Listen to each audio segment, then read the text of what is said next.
Beginilah pemandangan alih fungsi lahan pertanian di kawasan Subak Klepekan, Desa Tumbak Bayuh, Kabupaten Badung. Selain banyak villa yang dibangun, di tempat ini juga semakin banyak toko-toko kecil, bahkan toko bahan bangunan. Tidak sedikit lahan persawahan dipagari beton dan dibiarkan ditumbuhi semak belukar.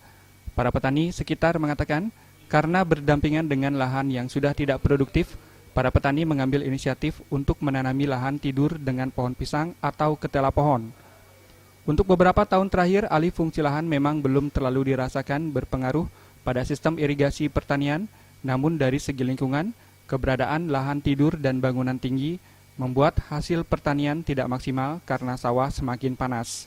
Makin yang dado saya niki penapi jajaran meringankan petani yang dikau kan dan semalih niki pangtan yang sebagai orang tua bingung napi mawenan alit-alit itu peniki pun bingung dan makin dah saya jaga bersih nage ngadap tanah kan pun napi yang man pengaruh nika pengaruh ayusa anu panas nika datai nika nika keras anu pemanu.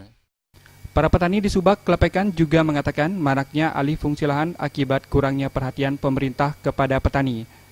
Faktor pajak bumi yang dipandang mencekik, susahnya mendapatkan pupuk dan bibit, membuat semangat petani semakin lesu berujung aksi jual sawah. Berubahnya lahan sawah menjadi kebun pohon pandan juga menjadi bukti petani kesulitan mendapatkan bibit dan susahnya menjadi petani padi. Suteja dan Saputra, Bali TV.